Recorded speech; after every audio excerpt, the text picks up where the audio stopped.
Hi, my students.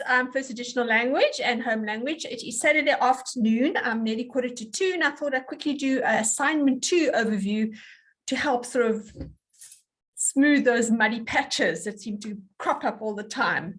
Hopefully you're all either going to be submitting assignment 1 if you're late registrations, or you're now ready to roll with assignment 2. Okay, so I'm going to just share my screen with you again. I will also upload this on ECI so you can check it out again. There we go. Let's go to slide share. All the things that you might be doing when you present your workshop. Right. So for both my courses, home language and first additional language, here are just some presentation slide tips on the writing principle process approach, which will be the topic of your workshop. You can use PowerPoint, as you can see from the visuals, or you can use a Prezi presentation. It doesn't really matter. These are some just tips that I'm going to give you. Right. As far as slides go, remember these are presentation slides, so please don't ever use paragraphs. It's just so boring and it's very hard for people to follow, especially if you're going to start reading it. So avoid too much information on the slides. Please, no paragraphs. Does this make sense? Use your bulleted lists, and the rule is not more than 7 words, not more than 7 lines. So try and keep to that per slide. Make sure that your font is easy to see. So that means you've got to check the font size. Use large font and high resolution images if you are going to use these. So heading should be 32 to 44 points. You can even take it as far as 48 points. Check and play around with it. Text size never smaller than 24. You can even sometimes take it up to 30, 32, but please never smaller than 24. It's just too small then people to see properly. Use some visual. As you can see, I think some of you don't like all my visuals, but visuals brighten up your blank page and gives the person something to entertain their eyes with. So not just writing on the slides, you will be there as well, hopefully, but with your text, have some kind of visual support. And then your slide theme. This should be consistent throughout, and it should suit your topic. So this, as you can see, is the Stadio slide design with the colors down the side. So choose a slide theme that is good with writing. Think about that. This is a cover page for a mechanical engineering introduction. And if you can see the pretty flowers and leaves and the blue, to me, it's not really mechanistic, and that would not really be an appropriate slide design. Okay, so think about your slide designs. So you don't use that. Let's go and see some more tips. Think about visibility and readability. So check your colors that you're using. Yellow, you can't really see. Red's also quite difficult. So think about the shades and the colors that you're using. So you have no yellow on orange background with yellow, you're not going to see anything, or pink on purple. Your poor readers are not going to see anything. So if you look at this picture here, you have got this beautiful Grecian scene, and it says in Greece, and it's all on white, white on white. So you can't see anything. It's not very readable. Careful of too many animations and transitions, those bumpy bumpies, and the way you bring your points down. So if you've got a list, use animation to reveal one point at a time. Otherwise, your audience is inclined to read on, and they're not even listening to what you say. They're busy reading. Because remember, you read fast, slower than what we can see and read ourselves. You can have, if you're changing from one topic to another, maybe from essay topics to transactional topics, you could maybe use a different kind of transition to show that. Please have a consistent slide design, so you keep the same theme throughout. Don't chop and change. Same font sizes throughout. Font types the same, and animations use the same all the time. Don't change throughout.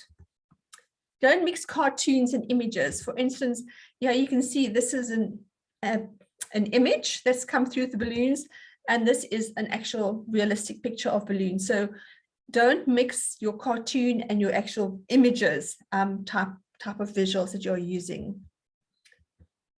Color choice, font size, font type. Again, here's your yellow on yellow. You can't see anything. Don't use that.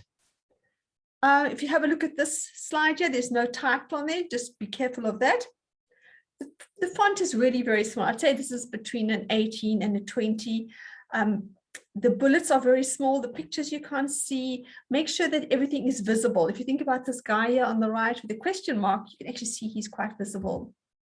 So if you look at these, there's a lot to improve. Again, technology in the classroom, it's written in this old-fashioned type of writing, does not look very upbeat and digital. So think about the type of font that you're using. Professional email writing, that looks really messy. That pen, it's got nothing to do with emails. It's just so not coming in, not integrated. So think about the type of visuals that you are using. Yeah, we've got graphs. You can't even see the figures. You can't see the numbers. You've got this big black space in between. Use up your whole slide. Make sure your visuals are visible. Make sure your font size is the correct font size. Don't just have a little bit of writing in the middle with nothing else. Charity walkathon with a paragraph in the middle, which is so small, everything is lost inside there. So just make sure everything looks exciting and good. You've got a sales report, rather give the graph that goes along with it because it's more visual. You could just have a graph there and you could speak the people through it. This is showing you the importance of having images that are pictures. And then the last one, you've got a cartoon type. They just don't fit together. So keep your visuals the same. Okay, yeah, just too much information. You've got paragraphs, you've got graphs, you've got visuals. It's overpowering. This could be divided into 2, maybe even 3 slides to share the information out so it's not becoming overload on your viewers. Okay, so if you want to have a few effects, you can go onto your PowerPoint and you can go and look at text effects, and you could have all kinds. Welcome to our workshop, caps and writing types, composing processes. Writing is a process. If you want to use these text effects, you can. I don't usually process and product writing, and don't have boring PowerPoints, okay? No more, okay? So it's going to be an exciting visual experience as you present to me. Okay, here's some more about your PowerPoint slides. This is in my last presentation in week 5 now. I've put the link in there. You've got to have your cover slide, and that's with your first design that's going to come in, the way all the slides are going to look. You can have your topic details, what it is, your name, ID, date, and so on.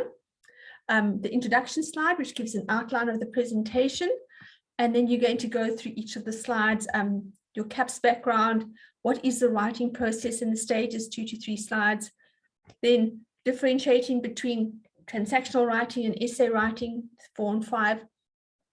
Essay and transactional writing as a process examples.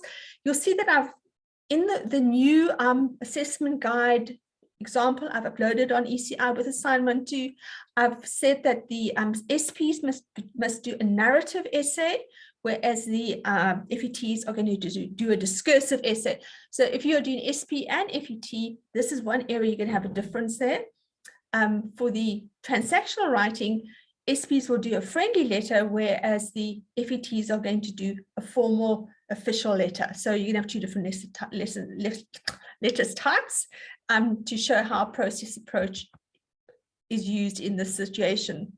Then, of course, your benefits and your challenges of using process writing approaches, your conclusion to this whole thing, your 3 questions that you're going to ask your audience. Have a thank you slide, which just gives you a chance to wrap everything up. And please give me your reference list slide as well if you've used anything else besides the CAPS document for your whole PowerPoint. So this is 12 slides, and there is a deadline for the presentation. Just remember that it is 20 minutes. So practice, cut down, don't talk on, speak to your slides and keep to the 20 minutes. In the 20 minutes, I'm going to stop listening. Okay, so you have to keep to that. We have time out and you have to stop speaking. Okay. Don't forget, your 3 questions must be there. And this will become your transcript, which will be uploaded, but I'll go through that now. This is an example of your thank you slide. If you want something more dynamic, you're going to have flashies, but have a thank you slide for your audience, and then you'd follow that with your reference slide. Okay, the assignment structure, you can see your PowerPoints are going to become MP4 videos. So what you're going to have to do, you're going to video record your PowerPoint. Okay, and I'll show you now how to do that.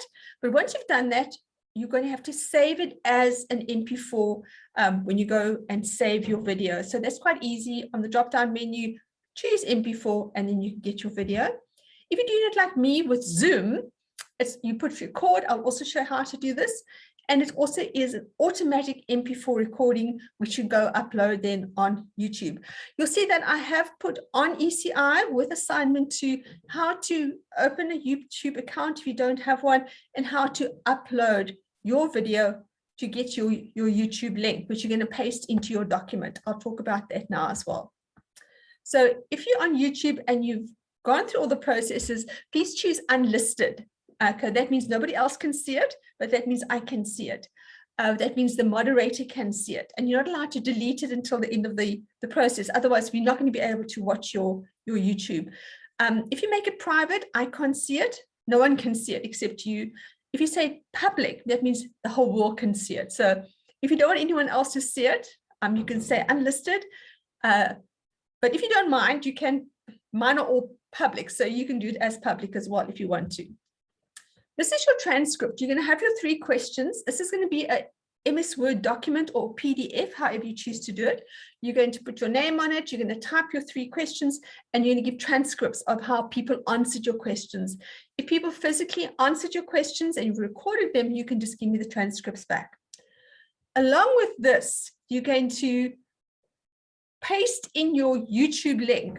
Okay, so when I open up your Turnitin with your assignment 2, I'm going to see your transcript, and I'll also see your YouTube link, because I'm going to download this, click on your link, and that's how I'm going to watch your presentation. So upload your question and answer transcript with your presentation YouTube link inserted on the document onto Turnitin. Okay, hope that makes sense. Right, so if you're recording on PowerPoint, you'll go to slideshow, record slideshow. You can see it there. You've got all the media controls. I don't use timings, because if you do that, your PowerPoint moves on and you might not be finished saying what you want to say. So rather make sure there's no tick there. This is what I prefer. And this is what you will get. You've got your recording. There you will see the record button. And then you're going to see yourself. Okay, so once you've recorded, the nice thing that I liked about doing it on PowerPoint, that if you mess up one slide, you can go and redo that one slide again if you feel that you want to. Once you get in Zoom, you have to go the whole process. And if you make a big mess up, you might have to redo the whole thing again. So see how it works best for you. The big positive about using Zoom is that you can have your MP4 downloaded straight away and then uploaded on YouTube. This is your Zoom recording. You open your Zoom, you go new meeting. Okay. This is the page you'll see that'll come up. Make sure you start your video so that you are seen with it. You're going to have to use the share button. If you push the share button, it takes you to where your PowerPoint is. So you push the share button and then you push the record button, and that's it. You then start your presentation. If something goes wrong, you can stop it and you can start it again. So you can practice that with it that way as well. You can have someone watching you, and that might help as well. So this is how you would do it. That is my picture on my Zoom page. It's the sea here in Port Elizabeth, quite near my house. Right, so that's it. That's assignment 2.